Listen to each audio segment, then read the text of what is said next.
ನಮಸ್ತೆ ಕನ್ನಡಿಗರೇ, ನಾನು ನಿಮ್ಮ ಮೈಸೂರು ಲೋಕೇಶ್. ಈಗೇನು ಅರಮನೆ ನೋಡ್ತಿದ್ರ, ಇದ್ರಿಗಿಂತ ಮೊದಲು ಮರದಲ್ಲಿತ್ತು. ಆಗ 14ನೇ ಶತಮಾನದಲ್ಲೇ ರಾಜರು ಕಟ್ಟಿದ್ರು ಅಂತ ಪ್ರತೀತಿ ಇದೆ. ಆಗ ಕಟ್ಟಿದಂಥ ಮನೆ ಸಿಡಿಲಿಗೆ ಬಲಿಯಾಯ್ತದು, ಸುಟ್ಟೋಯ್ತು. ತದನಂತರ ಶ್ರೀಗಂಧ, ಬೀಟೆ ಮರ, ತೇಗು ಈ ಥರ ನಾನಾ ಮರಗಳನ್ನು ಬಳಸಿ ಒಂದು ಮರದ ಅರಮನೆಯನ್ನು ಕಟ್ಟಿದರು. ಆ ಅರಮನೆಯಲ್ಲಿ ಬ್ರಿಟಿಷರ ಆಳ್ವಿಕೆ ಆಗಿದೆ ಮತ್ತು ಟಿಪ್ಪು ಸುಲ್ತಾನವರು ಆಳ್ವಿಕೆ ಆಗಿದೆ.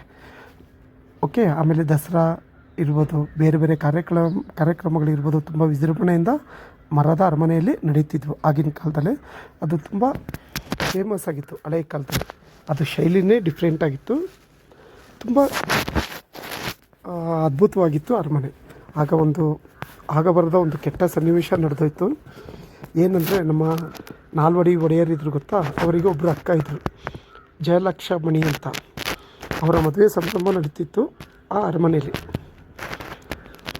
ಆ ಅಡುಗೆ ಭಟ್ಟರಾದ ನೌಕರರು ಅವರಿಂದ ಆದ ಒಂದು ನಿರ್ಲಕ್ಷ್ಯ ಇಡೀ ಅರಮನೆ ಸುಡಲು ಕಾರಣವಾಯಿತು. ಬಿಸಿಯಾದ ಒಂದು ಕೆಂಡ ನೆಲದ ಮೇಲೆ ಬಿದ್ದು ಅದರಿಂದ ಬೆಂಕಿ ಆವರಿಸಿ ಇಡೀ ಅರಮನೆಯೇ ಸುಟ್ಟು ಭಸ್ಮವಾಗುವಂಥ ಪರಿಸ್ಥಿತಿ ನಿರ್ಮಾಣ ಆಯಿತು. ಆಗ ಮರದಿಂದ ಮಾಡಿದ್ದಿರೋದ್ರಿಂದ ಕ್ಷಣಾರ್ಧದಲ್ಲಿ ಪೂರ್ತಿ ಆವರಿಸ್ಕೊಂಡ್ಬಿಡ್ತು. ಅರಮನೆ ಸೇವಕರು, ಊರಿನ ಜನರುಗಳು ಬಕೆಟಲ್ಲಿ ಎಲ್ಲ ಮನೆಯಿಂದ ಪಾತ್ರೆಗಳಲ್ಲಿ ತಂದು ನೀರು ಸುರಿದ್ರು ಅರಮನೆಯನ್ನು ಉಳಿಸ್ಕೊಳ್ಳೋಕ್ಕಾಗಲಿಲ್ಲ. ಅದು ರಾಜರ ಕಣ್ಣು ಮುಂದೆನೇ ನೆಲಸಮವಾಗೋಯಿತು.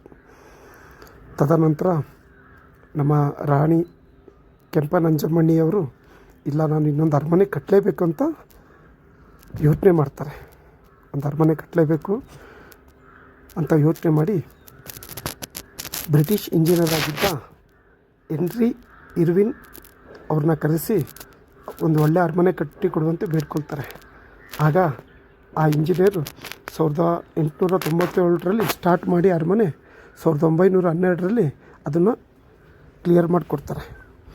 ಆಗ ಅದು ತುಂಬ ಡಿಫ್ರೆಂಟ್ ಆಗಿರುತ್ತೆ. ಯಾಕಂದರೆ ಮೊದಲು ಮರದಲ್ಲಿ ಮಾಡಿದ್ರಿಂದ ಬೇರೆ ಅವಘಡ ನಡೆಯುವಂಥ ಚಾನ್ಸಸ್ ಇರಬಾರ್ದು ಅಂಥೇಳಿ ತುಂಬ ಆಲೋಚನೆ ಮಾಡಿ ತುಂಬ ಹುಷಾರಾಗಿ ಕಟ್ಟಿದಂಥ ಅರಮನೆ ಈಗಿರೋದು. ತುಂಬ ಡಿಫ್ರೆಂಟಾಗಿದೆ ನೋಡಿ. ಆ ಕಟ್ಟಿರೋದು ಇನ್ನೂ ಹೇಗಿದೆ ಅರಮನೆ, ಇನ್ನೂ 100 ವರ್ಷ ಬರುತ್ತೆ. ಯಾಕಂದರೆ ಅಷ್ಟು ಸೇಫ್ಟಿಯಿಂದ ಕಟ್ಟಿದ್ದಾರೆ. ಮತ್ತು ಇನ್ನೊಂದೇನೆಂದರೆ, ಆಗ ಅರಮನೆ ಕಟ್ಟಲು ಆಗಿನ ಕಾಲಕ್ಕೆ 42 ಲಕ್ಷ ಆಗಿತ್ತು. 42 ಲಕ್ಷ ಆಗಿನ ಕಾಲಕ್ಕೆ. ಈಗ ಅದು 5,000 ಕೋಟಿಯಿಂದ 10,000 ಕೋಟಿ ವ್ಯಾಲ್ಯೂ ಬೀಳುತ್ತೆ ನಮ್ಮ ಮೈಸೂರು ಅರಮನೆ ನೋಡಿ. ಆಗಿನ ಕಾಲದಲ್ಲಿ ಈಗಿನ ಕಾಲದಲ್ಲಿ ಆದರೂ ತುಂಬ ಅದ್ಭುತವಾಗಿದೆ. ನಮ್ಮ ಜಗತ್ತಲ್ಲೇ ಅದ್ಭುತವಾದ ಅರಮನೆ ಅಂತ ಪ್ರತಿಯೊಬ್ಬರು ಹೆಮ್ಮೆಯಿಂದ ಹೇಳ್ಕೊಬೋದಿದು. ಇನ್ನೊಂದು ಜಗದ್ವಿಖ್ಯಾತ ಅಂತಲೇ ಇರೋದು ಅರಮನೆಗೆ. ಇದು ಅರಮನೆಯಲ್ಲಿ ನಡೆದಂಥ ಸತ್ಯ ಘಟನೆಗಳು. ಪ್ರತಿ ವರ್ಷದಂತೆ ಈ ವರ್ಷವೂ ದಸರಾ ಮುಗ್ದಿದೆ. ಎಲ್ಲರೂ ಬಂದಿದ್ದಾರೆ, ನೋಡಿದ್ದಾರೆ, ಕಣ್ ತುಂಬಿಕೊಂಡಿದ್ದಾರೆ.